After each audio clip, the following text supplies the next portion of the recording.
Hey, what's up and good evening. It's your boy the Hackernaut. Doing some Zone 2 running tonight. And I see there's some purple lighting here. Twitch colors. And I wanted to stream my running. Currently I'm training for a hot chocolate run in San Francisco. And I normally use online running programs to get me ready, but this time I have about 7 weeks, so I decided I wanted to use ChatGPT for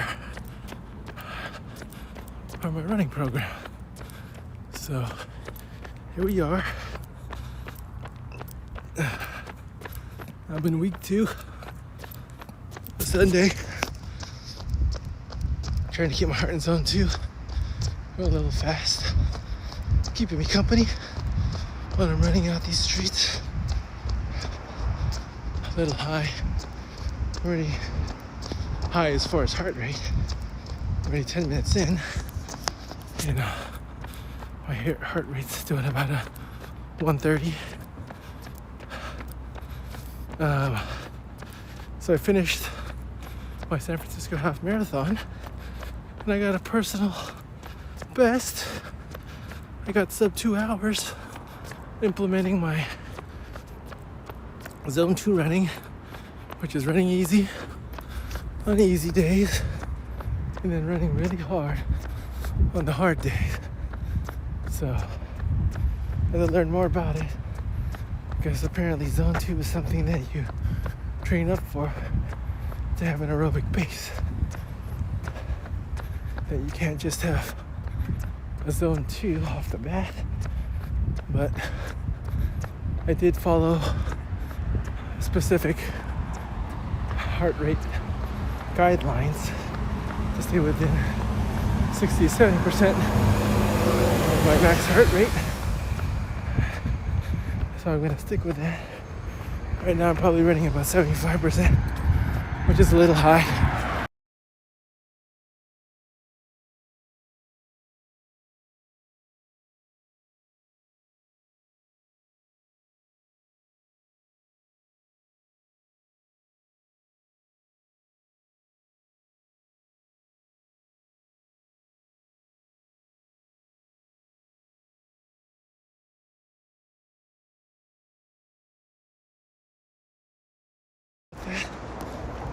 Just for memories and posterity's sake. So it's gonna be the plan. See how it shakes out. Hopefully it works out pretty good. But then, and also, I'm gonna download these videos. Normally I just let them sit on Twitch until they fade away. But then there might take a little bit of that video so I can use it in my YouTube vids. Slow it down. About 130 heart rate. As you can see that right there. Today's workout, which the robot told me, AI ChatGPT, said that I should run for 50 minutes easy conversational pace. So this is great. I'm streaming. This is conversational pace for me. Although my heart rate's a little high. I'm working on that. Be a little bit slower. So as I was going back to my heart rate, as I was winding down on my training block for the San Francisco half marathon, my Zone 2, I was running at about, I want to say 12 minute to sub 12 minute pace, which is pretty darn good. And then after the San Francisco half marathon, I took 2 months off, and now I'm ramping things up again. As it currently stands, 1 week into this 7-week training block, I'm doing about 13 miles, 13 and a half, sub 14 miles a minute, and I'm in my Zone 3. So I need to slow it down to get into zone 2. But I know that'll improve over time. And I just got to stay consistent, trust the process. And those numbers will improve. My aerobic base will improve. The only difference this time, though, is it's winter time. So that means colder weather, possibly rain, wind, running more into the fall, winter elements. Whereas the spring and summer, it was manageable. A couple things I learned about the training block, though, is I think my ideal running time is going to be as far as like what part time of the day. I think nighttime is probably best for me. Ooh. Yeah. That's my Korean 10 butchers. They got some Halloween decorations up. That's cool. But yeah, going back, I think nighttime, after the kids are sleeping, that's probably when I'm gonna do my runs. So you'll see me probably more regularly Tuesdays and Thursdays up through until the new year. Probably at least until the end of January. Because I got a few runs planned for 2025. Looking forward to it. Should be fun.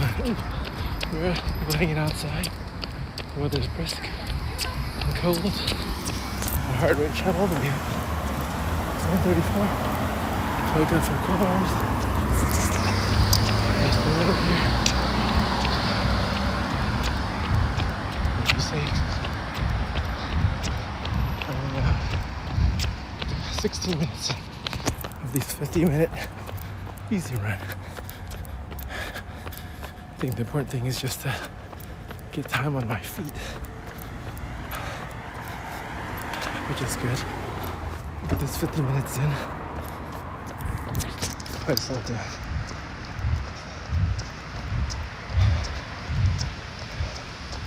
Another part tomorrow.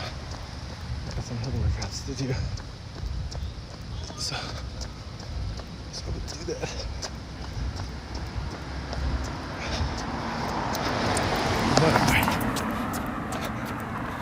Go one, go hard up the hill. Workout will be supposed to be 6 to 12 hills with hard effort.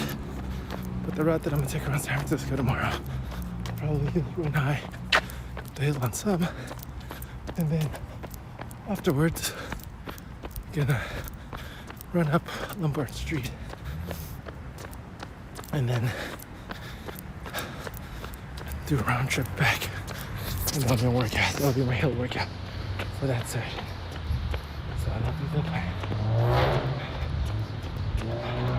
I like that. Getting my hills working, also getting my cardio in there. So that should be cool. Feel my heart rate is super high. Maybe cool it down.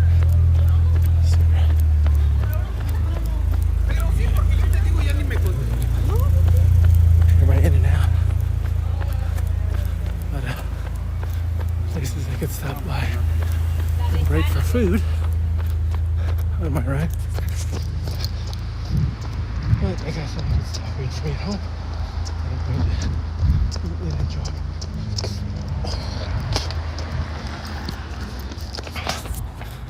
The one thing I like about late night training is that the city is quiet.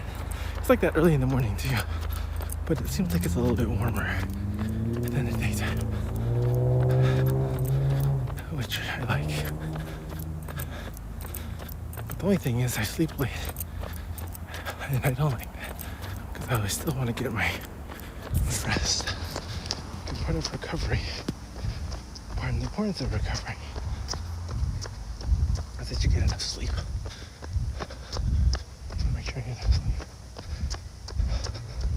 It's always tough doing training block.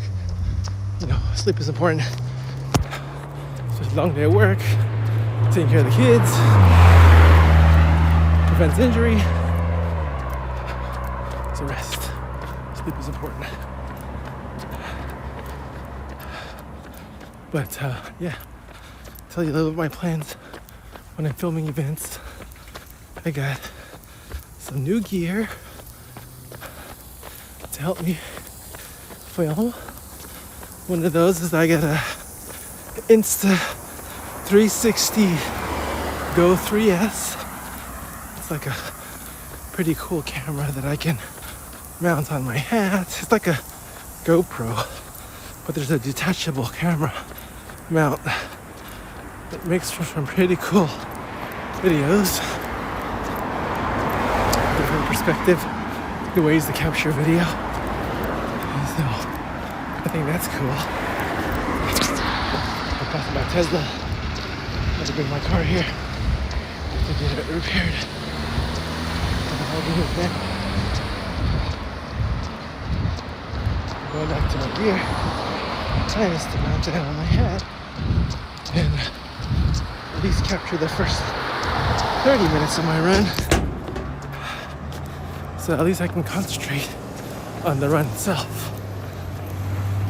I also bought a quad lock. These are products that I use. I bought them myself. It might sound like an ad, but in case anybody's interested on the gear I'm using, this is the gear that I'm using. 5 more minutes running out before I turn around. Or I could just run a better way. But yeah, use the quad lock case with a quad lock selfie stick. And I might do that, record a video of me, for example, running. I see a lot of running videos on YouTube where they capture them running in their shoes on the ground and their surroundings. And I thought, ooh, that's a really neat camera angle. And I want to try to use that camera angle too. So I'll do that. The next thing I'm going to do, we'll see. The only problem that I have is a camera shake.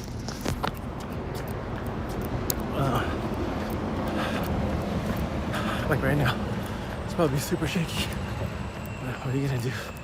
The cool thing about that camera is I was running around and they have like some jitter control. So when I'm running, it doesn't look so shaky. Like right now, it's pretty shaky because I'm hand holding this camera. But when I'm on the hat, it looks less shaky, less jittery. So that's cool. I do handheld, so it's pretty jittery. And I have a gimbal, but I don't want to be running with a gimbal.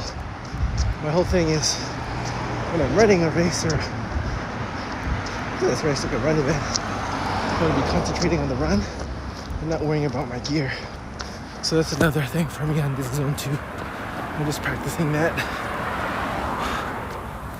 Seeing how I hold the camera. Like, mile 1, 10 minutes per mile, or mile 2, 8 minutes per mile. So this is gonna be my practice. And I'll probably change it from, because all the social media, we got their video portrait way, but on YouTube it's landscape. So I gotta practice capturing video in every which direction. Because if there's any time to practice, it'll be now. But it's kind of tough because when you're running, you want to concentrate on running, like your breath, your running form. And when you're taking video, it's like you're doing 2 things at once. You're multitasking. Multitasking is not good. You can't concentrate on your breath, your heart rate, your form, you probably just make yourself more tired and beat yourself out of a personal best. So I'm still deciding whether I want to film anything. If I film anything, it's going to be in the beginning. But that remains to be seen. Right now, these are practice. The practice right here. Portrait. Landscape. And there you go. Just keep pushing. If I can keep form like some other folks do, then that's great. when you're doing just like this. It's working well. Ooh, this feels good. You're gonna see it pretty soon. Thank you. You're gonna see in and out right behind me. Ooh. Who could go for a double-double right now, in and out? I know. I sure know I can. Definitely know that I can. That's what I leave the weekends for. That's gonna be my double-double. It's on Saturdays after a long run. Oh, that's another thing too. One thing I learned is you gotta fuel properly. If you don't fuel properly, it's another way of getting yourself injured. It's all connected. Enough sleep and recovery, enough food, taking care of your body by stretching and strength training. That's all recipes for becoming a good runner. That's what I aim to do. See where I'm at? Just over the halfway point of this run. I think I'm gonna clip it here and finish this out so I can concentrate, get lower into my heart rate. Y'all have a good evening. You'll probably see me Tuesdays or Thursday nights around this time, and I hope to see you there. Y'all have a good one. Stay up, run it up.